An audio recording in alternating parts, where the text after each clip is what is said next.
a little nervous, but you know, I told you not to be nervous. yeah. No, we'll be fine. We'll be fine. Come on, let's do it. So you guys are in Brazil. Yep. Yeah. Well, I'll tell you, I'm a big UFC fan, and a lot of the good fighters are from Brazil. So much respect. Yeah. You gotta respect the spider. You have to respect the spider. He's one of the greatest of all time. Yeah. Of course. So let's do it. You speak, is it Portuguese down there? Yeah. Portuguese. Okay. Portuguese. Yeah, I don't speak much Portuguese, so we better do this in English. Do you know any words in Portuguese? I do not. I know just a little bit of English, but or no, Spanish. I know more English, but yeah.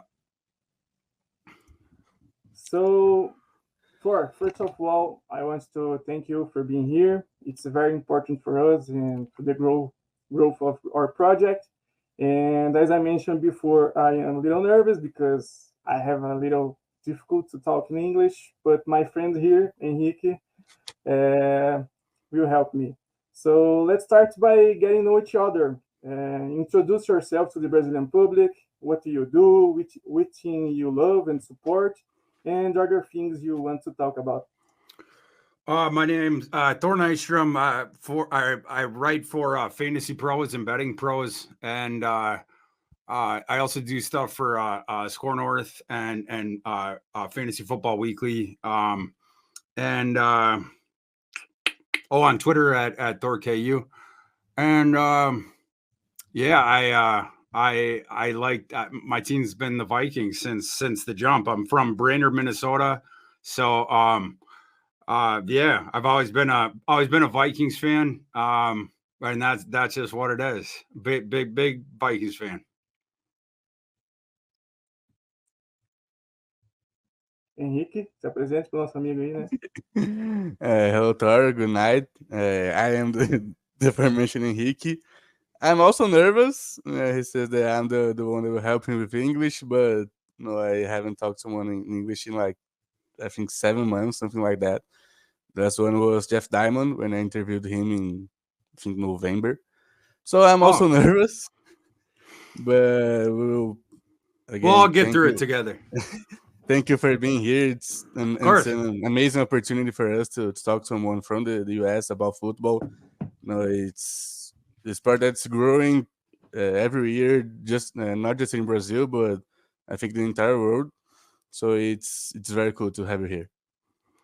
For sure. Yeah, happy to be here. I told you guys when you reached out, like it's cool for me to see the game growing into different countries. Like it's cool. Like the NFL's international program, I think is really cool. We see more players drafted from different countries every year. You guys know I covered the NFL draft in the springs. And every single year we see that international program send more players into the draft. I mean, hell, the Lions this year drafted Giovanni Manu in the 4th round. They surprised a lot of guys. Who's the other dude? The guy from England, Clayton. He was another interesting guy that went on day 3. But we see just more and more and more of them. And that's from sort of the talent acquisition side of it, but then the outgrowth of the game from a fan perspective as well. It's all over the place, and now it's on every continent. And the interest with that, and the NFL is expanding with where they send the games, and then the interest in with watching it on television as well. And I've now gone on podcasts on. I feel like on more than half of the continent. So when you guys reached out, I jumped on it. It was a cool opportunity for me too, to be able to talk to you guys as well. So like I just think it's really cool, and so it's cool for me to be able to do it. So cool. We have one guy in NFL, the kicker of Bears. Santos. Yeah. Carlos Santos. Yeah. He's really good. Yeah. Well, and in the future, there's other sports where they got into it earlier, and it's not, how do you say, like, it's not because it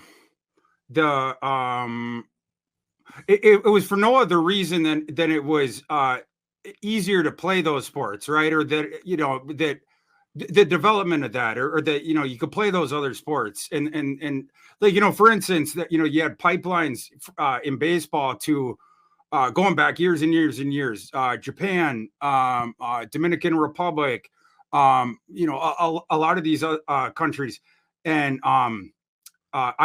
I taught in China for 1 year after graduate school, and at this university called Chongqing University. And when I was there, they had basketball courts that they all the students played on. I would play on it after class as well. And they had table tennis. Not courts, table. Just the tables, I guess. And one day I asked one of the kids there, because it dawned on me, or it occurred to me, I was wondering why, like in some of the other countries, that they would send a lot of players to major leagues, but I couldn't recall like a whole bunch of players from China like playing in Major League Baseball, but their population, like they had a huge population, and so like I just didn't. Like, I didn't know why that was the case. And so like I asked someone, and it was just because they didn't play as much baseball there. Right. And so it didn't have anything to do with, that in Japan that they were like, naturally better at baseball. It's just that they play baseball. Right. They whereas in China, not quite as much. Right. And in the sports that they played, that, they're better at those.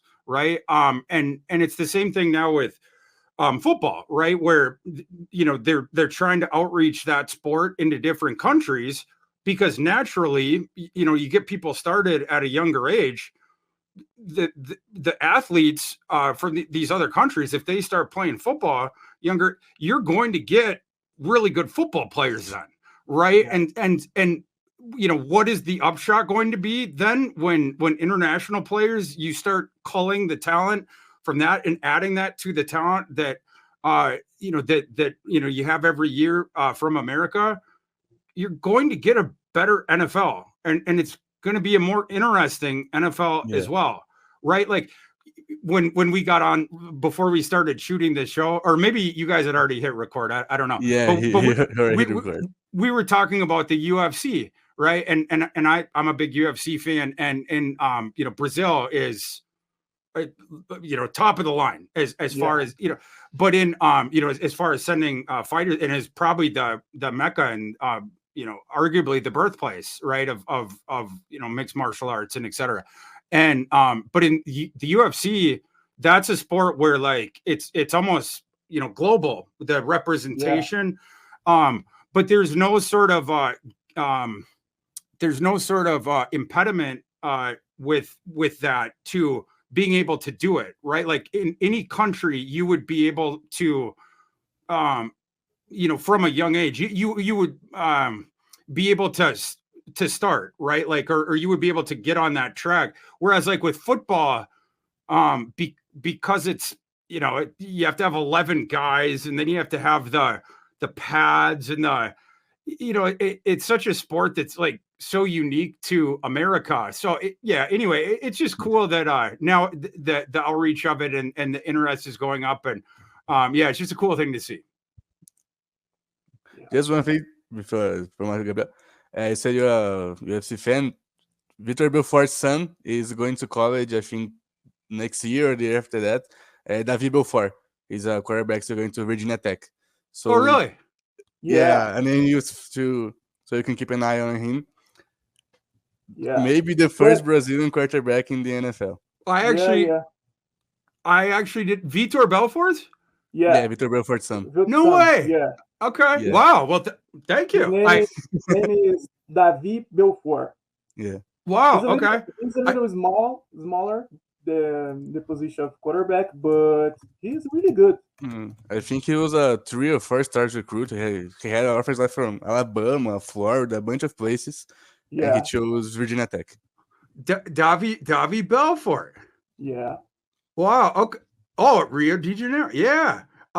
So I cover college football close and I cover the draft close. The one thing that I have to cover not as close or not at all is recruiting, because I just don't have the bandwidth for that. So thank you. I actually did not know about this at all.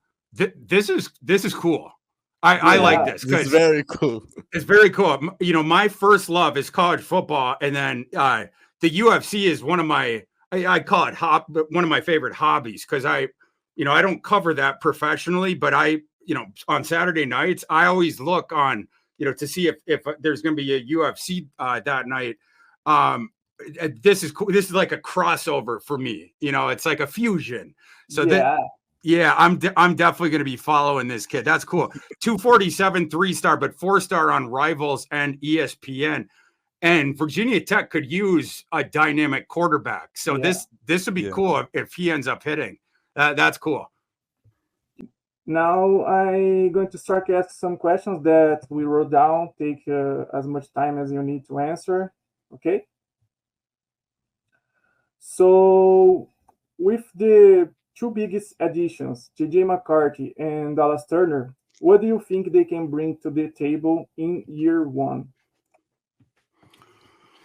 Yeah. So I'm the world's, I sort of became known as the JJ McCarthy guy, because literally like the second he declared, like for the draft from Michigan, because he was a true junior, he won the national title game as a 20-year-old, and then later, it was a couple weeks later, he declared for the draft, and I right when he did, I quote tweeted that tweet, that announcement with a doctored picture of JJ McCarthy in a Vikings jersey. And then a couple weeks after that, I went on a rant that ended up going viral of basically railing against what I felt was a false narrative against JJ McCarthy, where people were saying that the common narrative was that JJ McCarthy was a second round talent, that's what his worth was, and a late second round pick. And I went on this rant and said, no, he's not. He is a top 10 overall prospect. And I further said that he was a perfect fit for the Vikings. And if the Vikings were to get him with the 11th pick, that it would be a grand slam for them. And then, of course, throughout the process, I just, I didn't care what people said. That was my opinion. I had watched him all season long, and I just kept banging the table for JJ McCarthy. And of course, like you guys know, I'm a big Vikings fan, and I knew the stylistic similarities between Jim Harbaugh's 12 personnel pro style offense at Michigan and the 12 personnel NFL offense that Kevin O'Connell runs with the Vikings. So, and both of them, they high percentage of throws over the middle, 10 to 19 yards down the field between the hashes, and how forcing the defense to defend that's how you open up the shots one-on-one, deeper down the field, whether it's towards the sidelines or whether it's down the field. And so I just thought that was a really good fit, and the ability to throw on the run, everything like that, and the athletic tools that he had, I thought justified the arm. I thought justified the top 10 slot. So the fact that the Vikings ended up getting him 10th, I thought it was a bonanza. By the end of the process, heading into the draft, by that point there was a thought that you might have to trade into the top 5 to get him, and that the price tag would be potentially your second first round pick plus your first round pick next year. That was the price tag where I was getting, I love JJ as more than anyone, it turns out, but that was the price tag where, for anyone, any of the quarterbacks where I would have balked at that point because, it was just a bridge too far.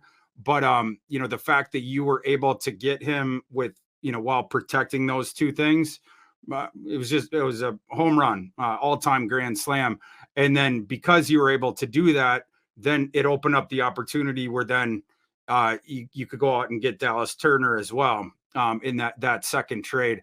Dallas Turner, they obviously had ranked as a top 10 prospect on their board, the Vikings did. And he's a perfect fit for Flores's defense. It's similar to how JJ is a perfect fit for Kevin O'Connell's offense because of his game. Dallas Turner is a perfect fit for Flores's defense because Flores, as you guys know, he loves to attack. It's so many blitzes, and then he'll go off of that. By then he'll drop everyone back in coverage, but it's like it's hard to know what he's going to do. It's like, we're sending everybody, but now all of a sudden, now we're not. Now we're going to send everyone, and he disguises it so well. So the offense, the quarterback never knows sort of what's coming.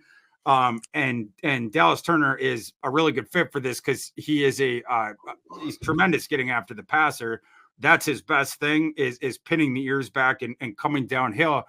But you can also, they did this at Alabama. You can move him around the formation and send them from different spots.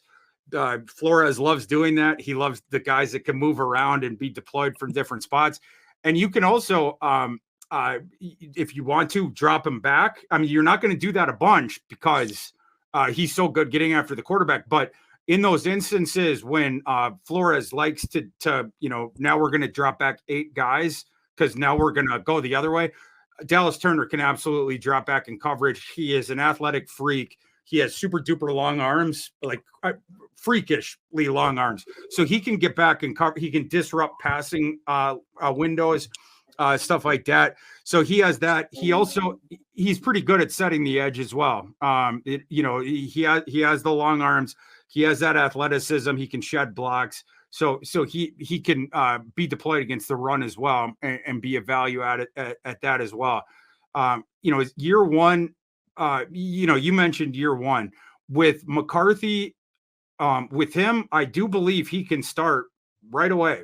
The decision with that, I think it has more to do with what they feel is best for his development.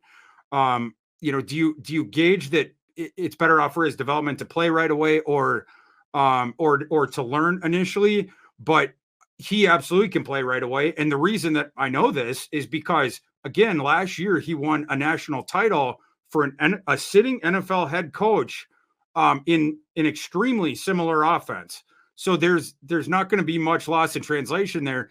Plus, JJ McCarthy is a very headstrong kid.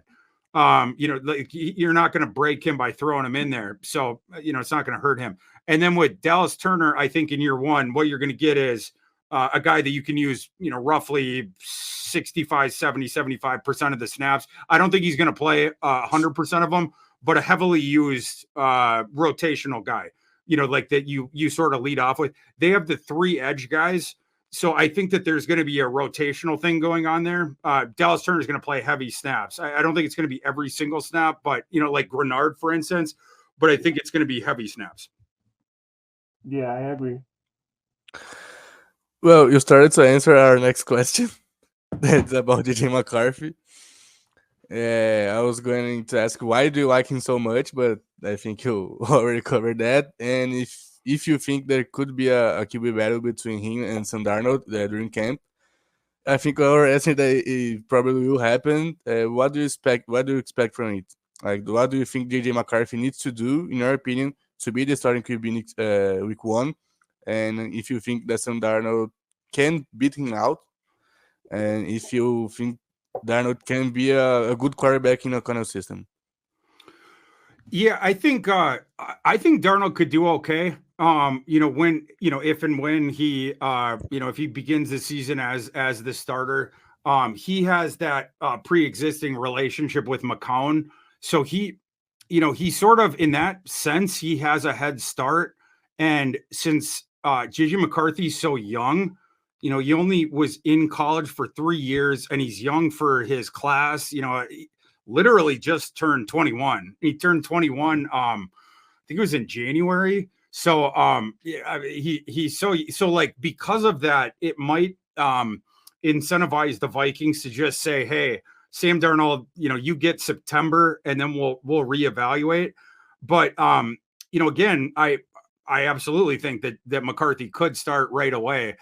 I think that the factors for it, to me, if I'm the guy who's making the decision, for me, it would have less to do with who gives us the best chance to win right now. And it would be more about what is best for JJ McCarthy's development. And I'm not saying I know the answer to that, but if I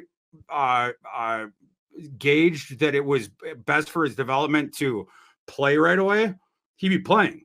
If I gauged that it would be best for JJ McCarthy's development in September to learn from Darnold, take it slow, have more film time, after practice, and not have to worry about the pressure of, being on the field and the press clippings and like I said, take it slow and the baby steps and that sort of stuff. That's what I would do. I think that is the focus that it should be. But I think, in terms of like right now, qualitatively, people might disagree with me. JJ McCarthy is better than Sam Darnold. Like, I'm sorry. He just says. Now the things that he needs to work on, McCarthy, like right away, it's like there's some mechanical tweaking that's been going on with he's already begun it, but it's with the downfield throwing in particular. You saw this in the pro day and the combine throwing sessions. People criticize him for this, and justifiably so. Although the manifestation on the field wasn't nearly as bad as how much ink was spilled on it. But when people talked about his downfield throwing, the fair thing that they talked about was his downfield throwing. He did mechanically. It was similar to the way that he threw the rest of his passes, and it came out sort of like his other passes, where it was just the heat ring kind of laser, and with the velocity, just laser, right? And so he would throw balls, 55, 60 yards laser, right? Like when he was throwing it downfield. And again, it was the same sort of thing where it was like the big step and then coming over the top, just like he would throw it when it was 10 yards, 12 yards, 15 yards down the field. The same thing, big step over the top. Now, when he went to the pro day and the combine, you saw a little difference where it was less of a step, and then the more of the upper body arch, and then with more of that, more of the upper body arch with that, to subtract some of the velocity for arc, right, and trajectory. And you saw this. Did you guys see when he was throwing at the pro day in the Michigan indoor facility, and Blake Corum ran down the left sideline, and McCarthy threw that super duper high ball down the like 50, 60 yards, and it almost hit the ceiling. It's like super. Yeah. Like that was a ball you didn't see him throw as much when he was on the field in college, but you saw a difference in the way he was throwing that. He wanted to show people, I can throw it with touch and arc down the field, as opposed to just throwing those lasers down the field. So that stuff has already begun, and all that is, it's not because he couldn't do it before. It's just because he was throwing them the same way. He just had to make the mechanical tweak when he was throwing the ball further down the field, and you're already seeing him start to do that. So it's just some tweaking like that on a couple different things, and you're going to see him doing that stuff, and that's what they're already working with him on. Thanks. I know you just talk about JJ and Turner, but I saw you put this Viking class in the top 5 in NFL, including UDFAs.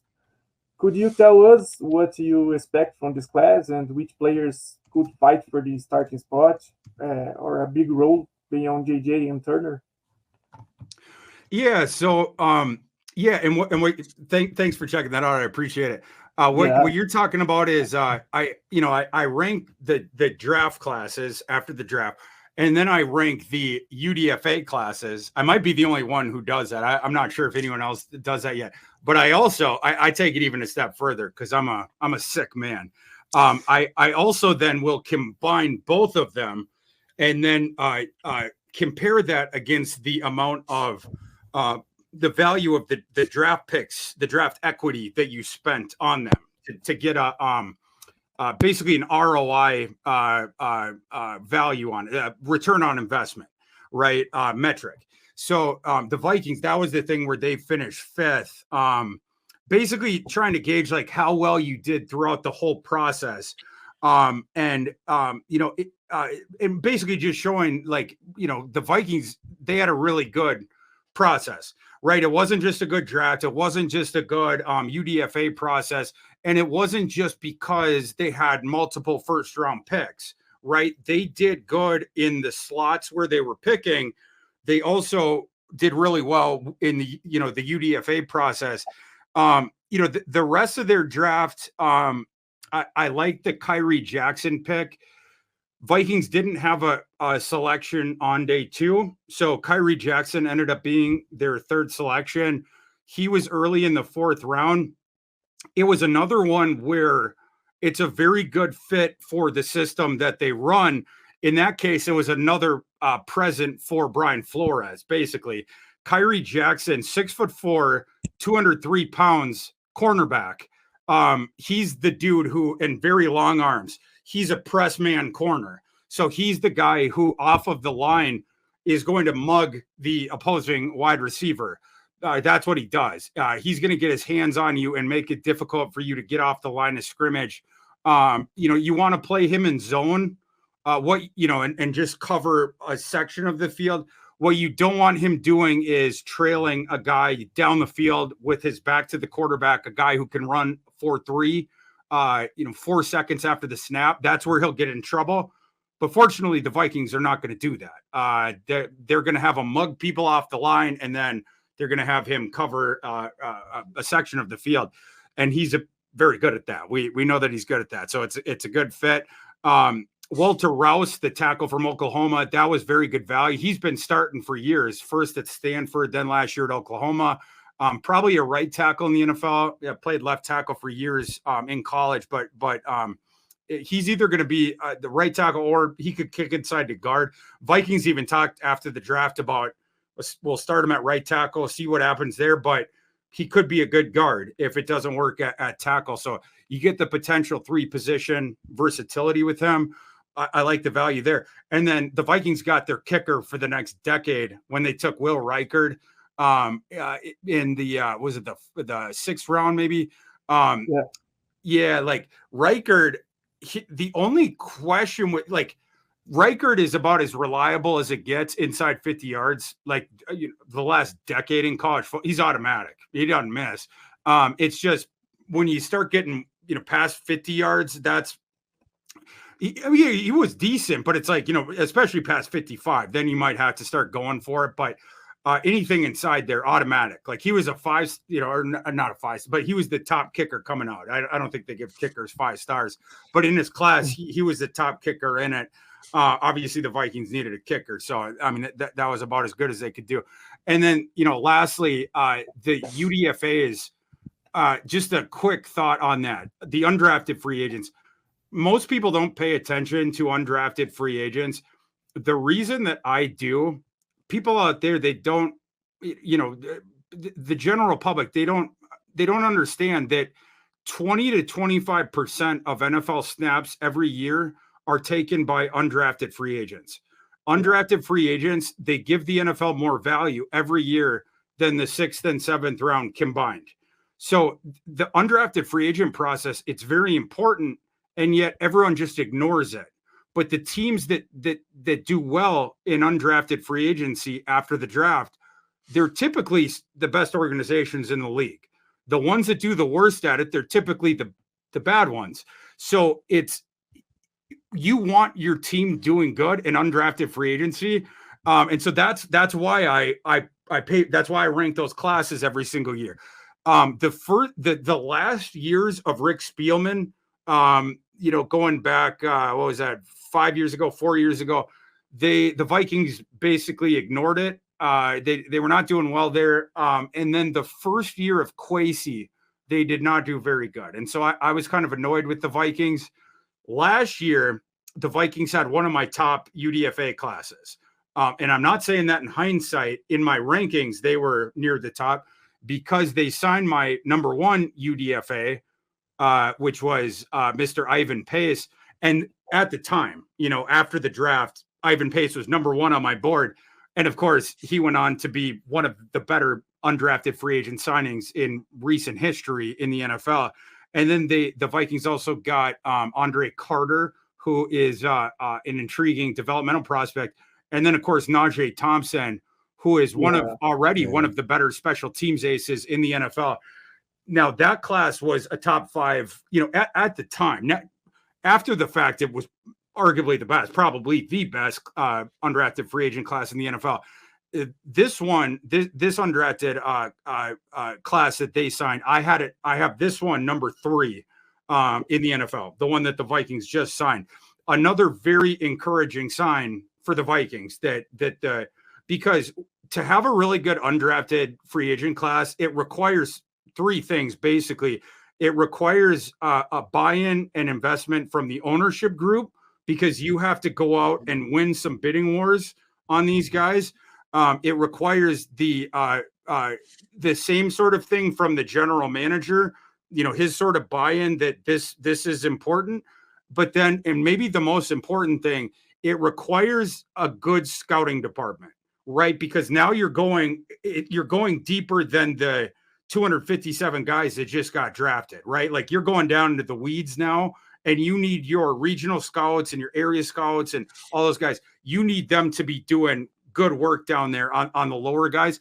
So to do good at it, you need all those 3 things clicking. And the Vikings last year, they killed it. This year, they killed it. They got my 2 of my top 10 guys. Gabriel Murphy, the edge rusher from UCLA, was my number 4 undrafted free agent. Very, very good pass rusher. Another very good fit for Brian Flores' system. He's going to make the roster for sure.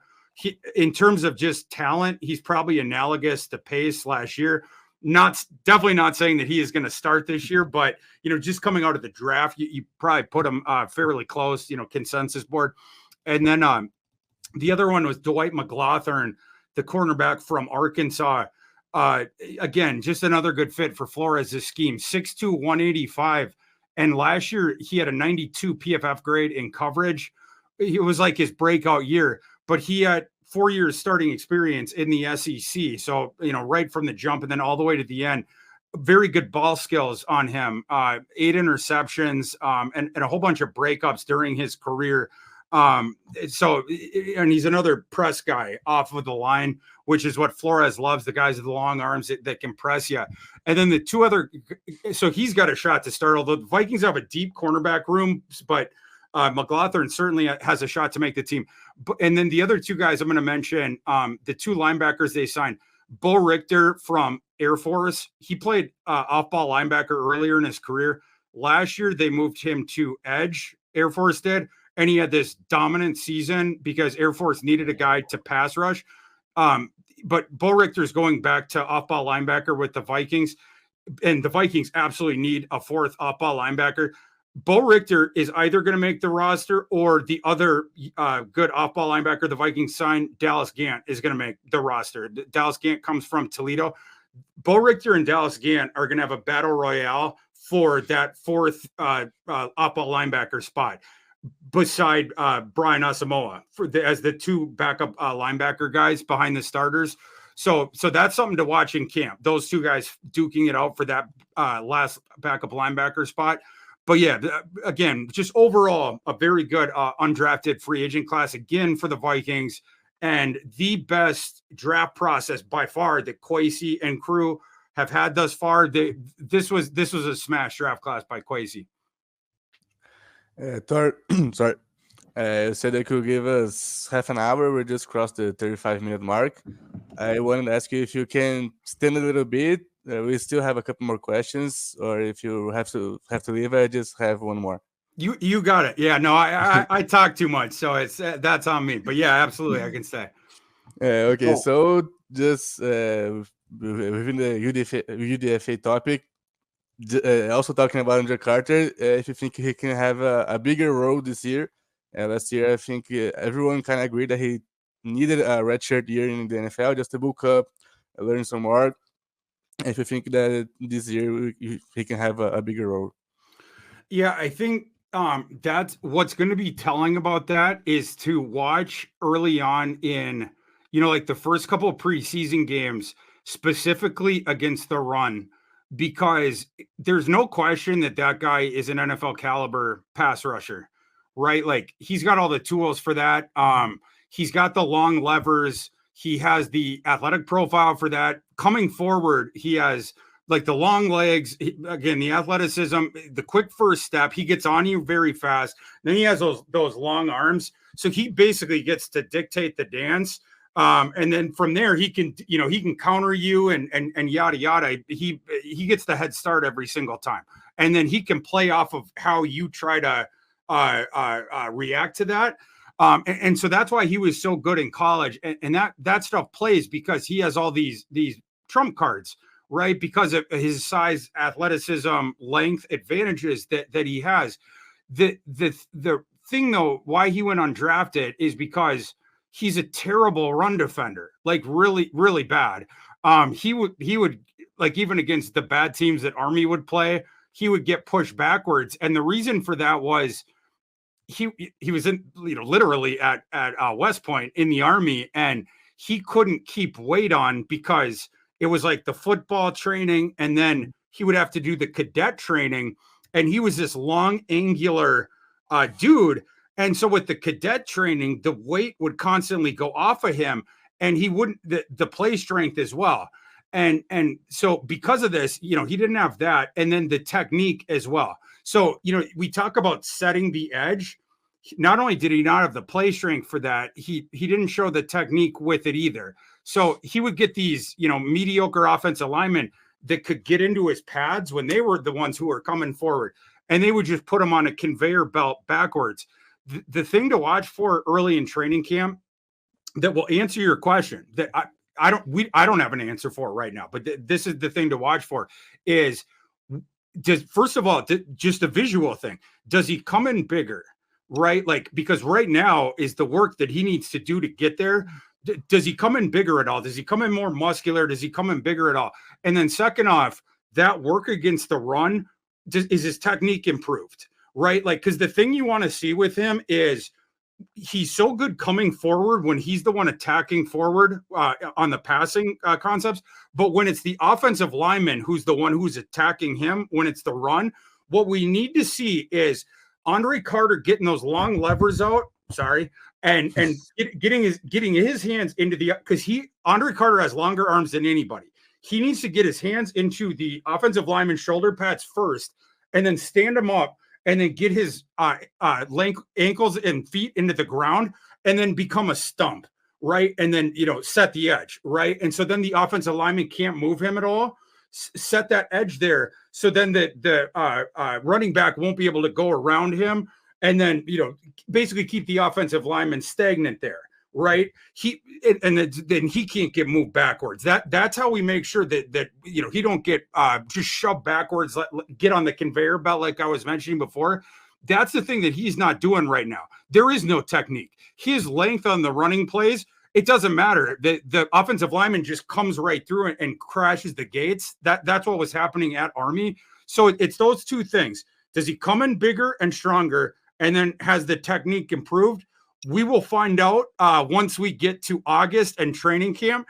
If those two things, if we get a yes on one, then it will be like kind of like a maybe. Mhm. If we get a yes on both, that's where we're going to see Andre Carter on the field next season. Hope it's a yes on two. Yeah. You just talk about Brian Samoa. So regarding Liu Cine, Andrew Booth Jr., and Brian Samoa, do you think any of these players have the potential to take a comeback and surprise on defense with a big role, or are there more chances of them being released? So I think with Asamoah, I'm lower on him, to be honest. I wasn't a fan of his coming out. I'm not as big of a fan of his. I never was. If they released him and like if there was a free agent that became available, I wouldn't mind cutting him. I mean, he's had his opportunities. And I don't know what the ceiling is with him either. Like I just don't think it's that high. I never did. With Booth, he actually has a ceiling. Now, like with him, it's the consistency and then the injury concerns. But like there have been the flashes with Booth, going back to Clemson, and the athletic profile, in that size package that you have. So with Booth, I have more, I don't want to say I'm bullish because, he's had some time there. So I'm not going to say like, it's like, oh, give him unlimited opportunities. But with Booth, I have more, I would give Booth a longer leash. I think I would say, and Booth has the higher ceiling as well.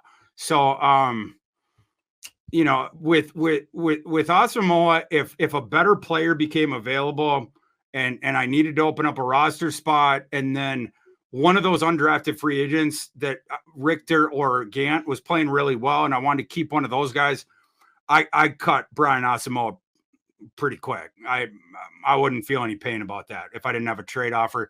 But with Booth, if he was playing decent in the preseason, that's a guy that I'm trying to keep on the roster because of the that package of size and athleticism.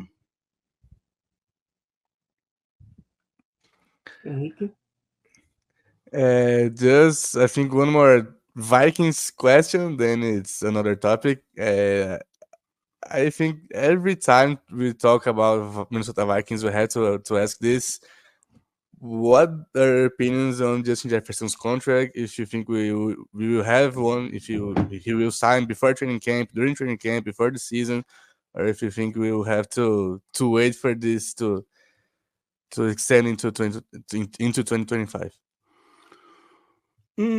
It's hard to say, but gun to my head, I think it gets signed before the season. And the reason I say that is because he wants to be paid as the highest non-quarterback contract, and it seems like that is the terms that have been put out monetarily, and it seems like they're just haggling over some of the guarantees and stuff like that. And I feel like they're just in the middle of that negotiation. They have months to do it. You have a long time. I think that they will get there by the time the season starts. Now we're going to talk about Brazil. I think we can't not talk about it. The NFL just released its schedule today, and not every game got released, but the international games are all set. We have the Vikings playing the Jets in London in week 4, I think. But we're going to talk about the first game ever in South America being played here. You already mentioned that you like the NFL's attempt to be more of an international brand. Going to Europe, going to South America, going to Asia, other countries. But about Brazil specifically, what do you think this game can be? What do you think the market can be potentially for the NFL? And also, Spain's going to host a game also next year. So you just talk a little more about your opinions on NFL's attempt to expand its market. Well, there's what I was talking about before, just about just overall the benefits for the NFL, just broad idea of expanding the game internationally, all the benefits, that you get. But, in terms of talent acquisition, in terms of opening up media markets. But I have to say, and this is going to seem like I'm kissing the ass of Brazil, and I promise it's not. I promise you can do it. You're okay with it. I promise it's not. But like I said, I watch the UFC. I watch it. And they go to all the different countries, and then you've seen the soccer games and all that stuff, and the Brazilian fans are next level. When they have especially I don't miss one of the UFCs that's in it's the thing where you have a Brazil, like one of the like legend type Brazilian UFC headliners, and it's in Brazil, the UFC card. It's electric. It's absolutely electric. Like, I'm not missing that UFC card because it's different than when it's like, like we have all the UFC cards that are in Las Vegas, right? Or we have, random, United States cities, right? Like, and I know what that's like, and it's like, but like when it's the legend and it's in Brazil, and it's crazy, right? It's just a totally different thing. And so that's another aspect of it. It's not just like, it's a different market, and it's a different it's an opportunity to potentially long-term investment in tapping into what could be a talent pipeline down the road for our sport. But for me as a fan, and in particular speaking to Brazil, that's a fan base that I enjoy spending 3 hours with. I'll tell you, like, you guys are next level. You guys get into it. You guys get after it, and I want you in my living room. I want to spend 3 hours with you. You guys are great sports fans. Did you know in UFC we shout, vai morrer, vai morrer? Did you know? That all the chants. I love it. The flags, the stuff. Yeah, I mean, like some of that stuff I wish, they did in the United States. Like, for instance, one of my complaints about the NFL games in the United States, and, I'm happy that this isn't, I hope that there's not, a bunch of my country mates that are listening to this, because, they might get mad at me right now, but like, there's a NFL stadium. The Vikings stadium is, roughly 1.5 miles across the river from me right now. And I don't want to say that I don't like going to them, because that's not true, but it's, I like going to American college football games more than I like going to NFL games. Like I like watching the NFL games on TV more, whereas I like going to the college games in person more. And the reason is because there's more of that electricity in the college stadiums, and in the NFL stadiums. Sometimes in America, it's more how would you say, like sometimes it feels more like corporatized sometimes. Mm-hmm. And it's not because there's not passionate NFL fans. Certainly there's more NFL fans than, I mean, it's the most popular sport in the world, or at least in this country, I should say. The most popular sport in the world, just by the numbers, is certainly soccer. But once you get inside that stadium, and like, it's like there's it's almost like tears, like it's like and it's you have to again, it's like corporatized, like, to get down to the lower bowl, it's like, it's like, $1,200 and like all this stuff. And, it's like, you're bringing your business client, and I don't want that. I want people losing their effing minds. I want flags. I want people with their shirts on. I want, people yelling for blood. I want chants, I want people to care. That's what I want to, like again, like with the college football experience, it's way more like you're living and dying with each play, and so, that's why I sort of prefer marching bands and, the whole thing. So that's, yeah. Anyway, that's why I prefer it. I think we can give you blood, chants, shirtless people screaming. Yeah. Good. I think we Can't have wait. plenty of that in the game here. Good. What means vai morrer? You know. Yeah. Good. Yeah. Yeah. Is you gonna die? It's really scary. Was that the same as with Muhammad Ali with when they said Ali Boumbaye? Yeah. Yeah. Okay. Yeah. Yeah. But exactly. was that in the same? Wasn't that wasn't in Brazil, was it? All of I the think world. Alice. I don't think Alice was, but o vai morrer. We've said that a lot, Yeah. especially in fights. We say that a lot. Yeah. Oh, okay. Okay. Yeah. I think it started with Anderson. Probably. Okay. Yeah. Yeah. Last one, I promise. I know you just talked about UFC Brazilian fighters, but what else you know about Brazil?